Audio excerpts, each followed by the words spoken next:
Ito pero sa lipas ang tubig Yeshua Masiya. Sa kapangyarihan ng Diyos, tinatawag ko, spirito ng papasakit sa may katawan.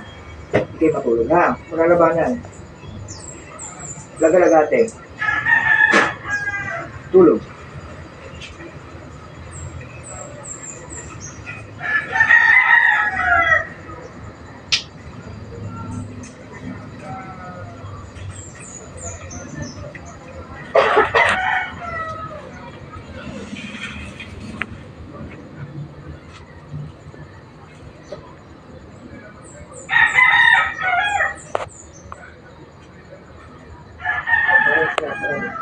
Igsak, igmak, igso, pasok sa katawan. Ngayon din.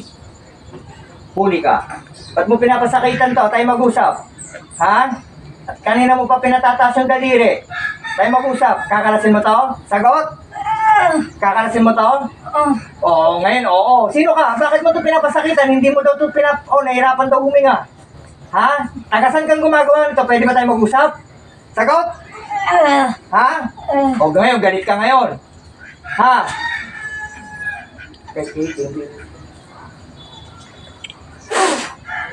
Sagot? Oh, kakalasin mo na to. Sagot? Oh, ano ka, babae o lalaki? Babae ka o lalaki? Namoy ba yung boses niya? Oh, babae ka o lalaki? Ha? Boxigum, el mundum. Oh, kakalasin mo to. Pas mo matanda ba yung ason? Parang lolo eh. Hindi pa? Pero pakinggan niyo yung boses ng ason at boses nito. Pakinggan niyo mabuti ha, iisa. Tingnan niyo lang. Oh, bakit mo to pinapasakitan? Ha, kinukulam mo daw to. Anong kasalanan nito may katawan? Tayo mag-usap. Tayo mag-usap. Tayo'y mag-usap. Kaya mo parang pinalalaki yung Lego. Halika dito kayo, pinalalaki yung Lego. Ah, gusto mo makipagkumbati sa akin? Ha? Sagot! Bakit gusto mo makipagkumbati sa akin? Kakalasin mo to. Oh, sige, pagpagin mo yung katawan niya, ano nilagay mo? Ito bit mo muna. Oo. Sige, pagpagin mo yung buong katawan niya. Pagpagin mo, kung ano nilagay mo dyan. Sige, pagpagin.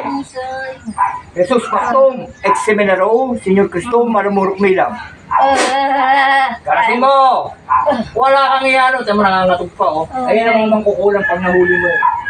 Tingin mo bubuhayin kita? Ay pag binuhay kita, gagawa ka na naman sa iba eh. Kanina kasi, chinek ko siya. Yung daliri niya tumataas sa bumababa. Yun sinasabi ko siya. Kalasin mo lahat! Wala kang ititira dyan! Kalasin mo! Pati sa liig! Hindi ganun po talaga. Minsan nga, kukulamin ka na. Hinggit lang, wala kang kasalanan. Nahinggit lang sa'yo, kukulamin ka na. Kalasin mo, wala kang ititira kahit alin dyan. Pababagsak. May negosyo ka, kaya niya pabagsakin. Kaya ang ginagawa namin dito, yung mga ganyan makukulang, pinapatay na namin. Hindi namin pinalalag to. Tanggal na? Matagal mo na ba itong ginagawa sa taong to? Sagot? Matagal mo nang ginagawa to? Ha? Tayo mag-usap. Matagal mo na bang ginagawa to? Ha? Oh, kailan mo pa ito ginawa? Ha? Matagal na? Hindi daw. Kailan lang siguro? Wala, makabili. Hindi sabi mataas yung antas na tumutulong dito. Pagpalali, papatay na naman. Kursak martabaram, pagsulit sumabaragnas, des na. Mula sa apat na sulok ng mundo, tinatawagan ko, espiritu ni kamatayan, na pumipinsala sa may katawan. Patay.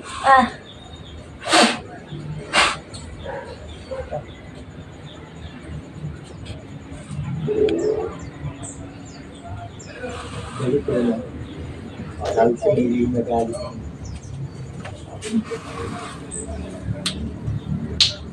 Sauli! Ate! Sauli! Ano mo nangyari sa ite?